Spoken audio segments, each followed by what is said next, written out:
Françaises, Français, mes chers compatriotes. Hier, l'Assemblée nationale a voté à la majorité absolue le rejet du budget de la sécurité sociale et ce faisant la censure du gouvernement de Michel Barnier.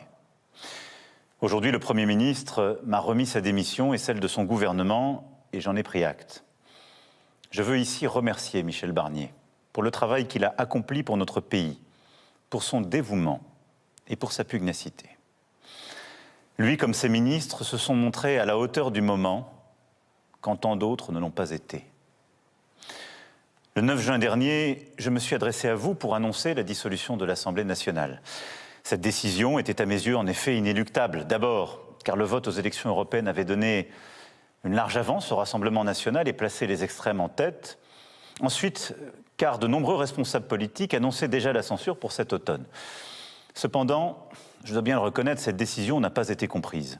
Beaucoup me l'ont reproché et je sais beaucoup continuent de me le reprocher. C'est un fait et c'est ma responsabilité. Cependant, nul ne peut dire qu'en faisant cela, je ne vous ai pas redonné la parole. Et je crois que c'était nécessaire. Vous avez pris vous-même votre responsabilité en allant massivement voter aux élections législatives en juin et juillet dernier. Et ce vote, ainsi que les désistements réciproques décidés par plusieurs partis, ont composé une Assemblée nationale sans majorité. Aucun parti, aucune coalition présentée aux électeurs, en effet, ne peut prétendre avoir seule la majorité. Et cette situation exige une nouvelle organisation politique. C'est inédit, mais c'est ainsi. Alors, durant cet été, j'ai largement consulté, d'abord pour tenter de convaincre les forces politiques de travailler ensemble, comme cela se fait chez beaucoup de nos voisins. Puis, pour choisir un Premier ministre qui ne soit pas censuré dès sa nomination. C'est pourquoi, en septembre, mon choix s'est porté sur Michel Barnier, un responsable d'expérience, jusqu'alors dans l'opposition, parce qu'il était en effet susceptible de rassembler la majorité la plus large à l'Assemblée et au Sénat, de la droite républicaine au centre, en passant par les radicaux et les forces indépendantes et des territoires. J'ai laissé le Premier ministre gouverner, le Parlement légiférer, et hier donc, le gouvernement a été censuré. Et cela, malgré les concessions faites par Michel Barnier à l'ensemble des groupes parlementaires. Il a été censuré, ce qui est inédit depuis 60 ans, parce que l'extrême droite et l'extrême gauche se sont unis dans un front anti-républicain et parce que des forces qui, hier encore, gouvernaient la France ont choisi de les aider. Je sais bien que certains sont tentés de me rendre responsable de cette situation. C'est beaucoup plus confortable. Mais si j'ai toujours assumé toutes mes responsabilités, les bonnes choses comme parfois les erreurs que j'ai pu faire, je n'assumerai jamais l'irresponsabilité des autres, et notamment des parlementaires qui ont choisi en conscience de faire tomber le budget et le gouvernement de la France à quelques jours des fêtes de Noël. Les députés du Rassemblement national ont choisi de voter une motion de censure qui disait le contraire de leur programme, qui insultait leurs propres électeurs. Ce faisant, ils ont simplement choisi le désordre, qui est le seul projet qui les unit à l'extrême gauche, et cela avec la complicité du reste du nouveau Front populaire. Non pas pour faire, mais pour défaire, pour créer le désordre. Pourquoi ces députés ont-ils agi ainsi ? Ils ne pensent pas à vous, à vos vies, à vos difficultés, à vos fins de mois, à vos projets, soyons honnêtes. Ils ne pensent qu'à une seule chose, à l'élection présidentielle. Pour la préparer, pour la provoquer, pour la précipiter.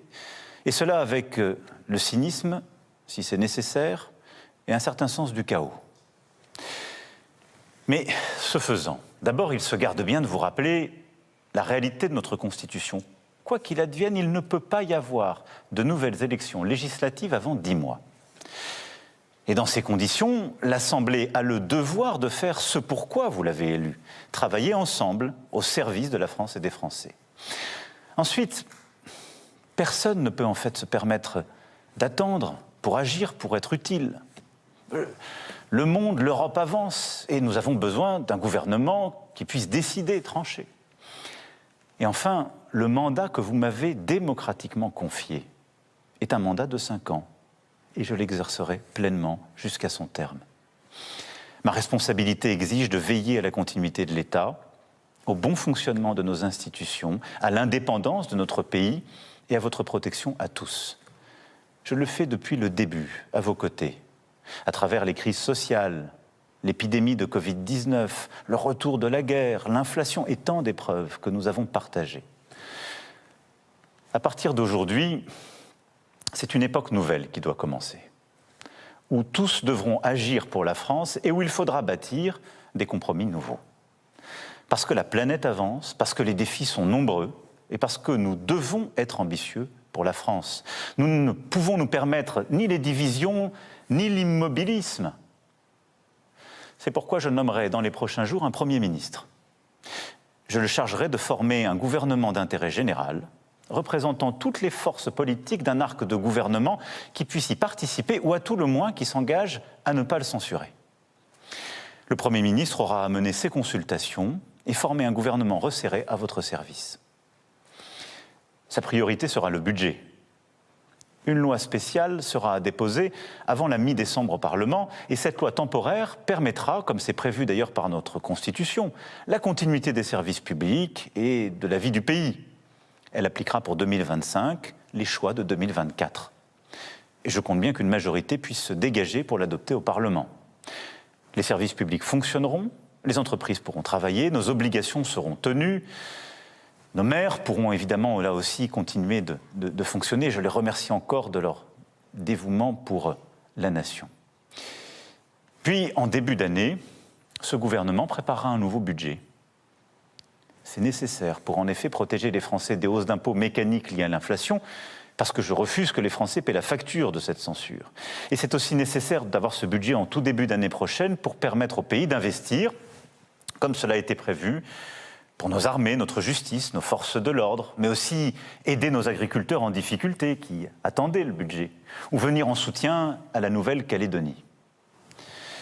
Vous le savez, je ne pourrai pas me représenter en 2027. C'est pourquoi le seul calendrier qui m'importe n'est pas celui des ambitions, c'est celui de notre nation.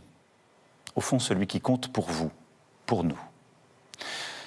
Nous avons devant nous 30 mois. 30 mois jusqu'au terme du mandat que vous m'avez confié. 30 mois pour que le gouvernement puisse agir. Agir pour faire de la France un pays plus fort et plus juste.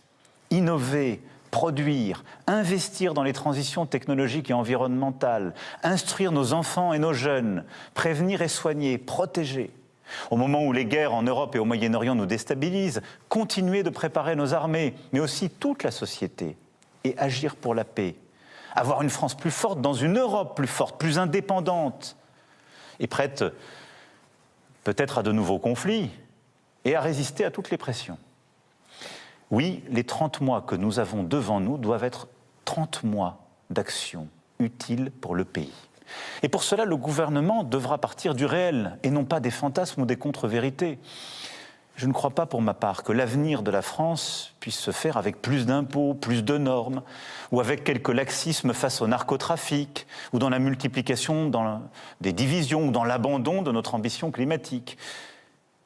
Il faudra que le gouvernement rassemble pour agir concrètement au cours de ces 30 mois pour nous et nos enfants.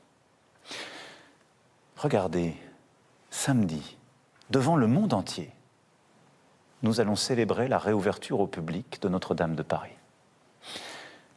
La cathédrale sera rendue aux Parisiennes et aux Parisiens, à nous tous, aux catholiques du monde entier et aux cultes.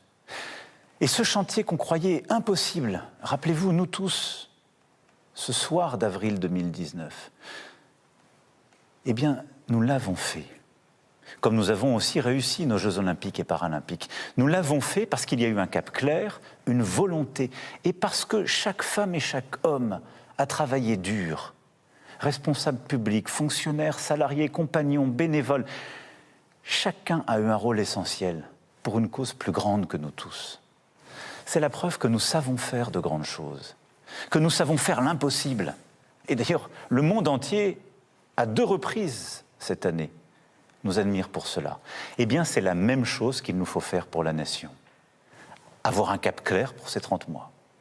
L'école, la santé, la sécurité, le travail, le progrès, le climat, l'Europe. Des actes clairs qu'un gouvernement devra prendre au service du pays.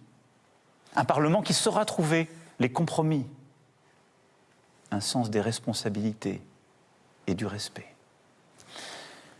Partout où elle est fragilisée, rebâtir la nation. Partout où il y a des emportements, de l'insulte, remettre de la sagesse. Et partout où il y a de la division, vouloir l'unité. Partout où les uns cèdent à l'angoisse, vouloir l'espérance. Nous l'avons fait. Nous allons le montrer au monde entier. Nous sommes donc capables. Nous allons donc le faire pour notre pays et notre République. Vive la République, vive la France.